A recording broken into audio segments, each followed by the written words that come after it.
Welcome to another match preview. I need to be consistent with these things. But, it sucks when you got a job because you be busy with life.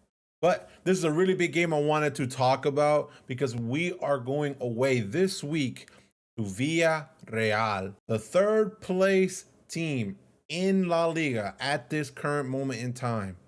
Now, I don't know about a lot of you guys, but I will say this. If anybody is a genuine La Liga fan, this is a good thing for La Liga because we are getting another title contender other than Atletico, Real, and Barcelona, the usual candidates, obviously.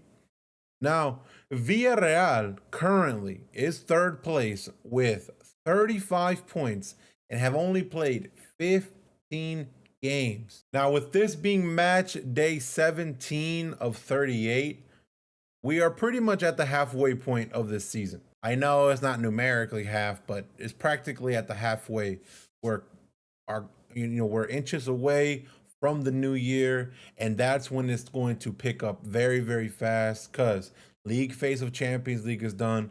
Cup games are going to be coming through. Super Copa again. So there's going to be a lot of big games with 2 to 3 games within a 7 a day time frame. So we need to win this game so that we can widen the gap between Real Madrid and Barcelona. Because currently the gap is 4 points. But the bigger the gap, the better. But Villarreal has an opportunity to even overtake Real Madrid in this circumstance. Because if they somehow edge it over Barcelona, they would be at 38 points with only 16 games played after Sunday. So that would mean they can go above Real Madrid since they still have to play 2 more games to catch up. Because Real Madrid plays on Saturday against Sevilla, and in their current form, I just do not see them genuinely fighting for this title unless Barcelona decides to draw points. I don't think they will because it really feels like we're coming into form. As long as injuries don't come through, we will be fine and we can hold easily. The bigger tests are going to obviously be in the UCL because that's where we really want to win because we know domestically we are the best club. We are not there financially, which is whatever. Money is one thing, but our academy and our players are phenomenal. Now, the big thing we really got to talk about is Villarreal's attacking threat. They have 3 players that we really need to keep an eye on. 2 of them are pretty much playing on the same side, with Buchanan, the Canadian, and then Nicolas Pepe. Those 2 are deadly because they have quick pace and they can score off of the transition very easily, and they do the long passes, so they'll get out very quickly. And then against our center backs, if they are not ready and if they are caught lacking and slipping, they're going to be one-on-one with Joan, and it can be a very scary situation. Because I trust Joan because I know he can make them big saves, but it's always best to minimize it as much as possible. Just like we did against Atletico. Atletico had the same opportunities going one-on-one with Joan, but it wasn't as many. As long as we can keep it that way, we're fine. The third player we need to talk about is Parejo. He's a midfielder that's actually genuinely good.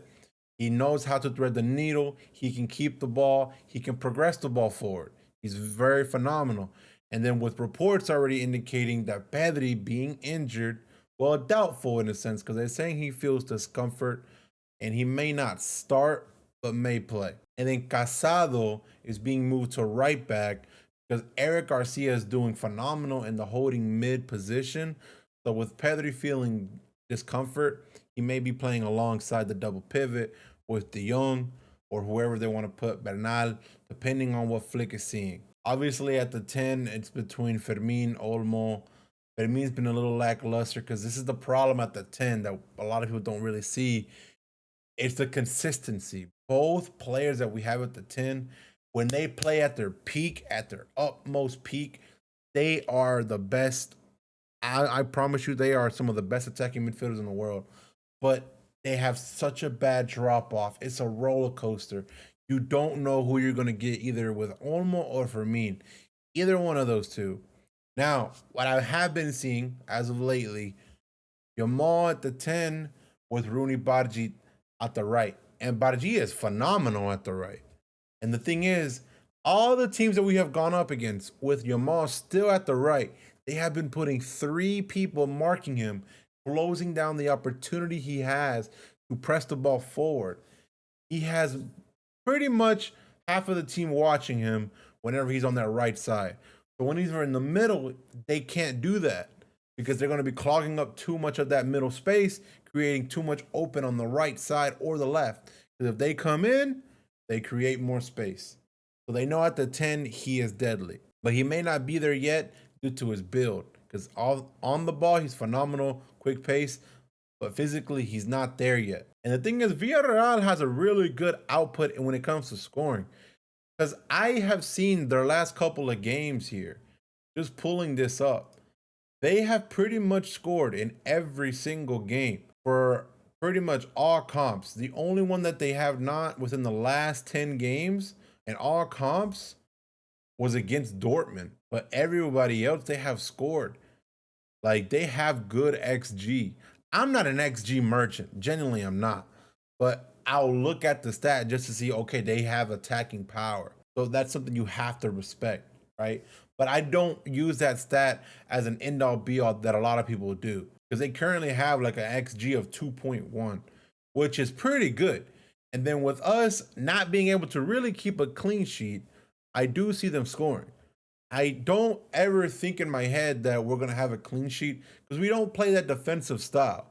Because Barcelona's never been known for that, to be fair. We really haven't. We've always been able to just outpace and outscore the other team. That's why we have some of the best football in the entire world. But my match prediction, genuinely, I see a 4-2. I see a goal from Rafinha. If Rashford comes on, he could have that goal. A goal from Yamal, and 2 from Ferran. I need Ferran to step up because he is 6 goals behind Mbappe for the Pichichi. And Mbappe has had so many freaking PKs, it's not even funny. Oh, so not even funny, dude. But Sevilla can actually upset Real Madrid. Real Madrid in his current form is not good. They've barely scraped through against a second division team in Copa del Rey.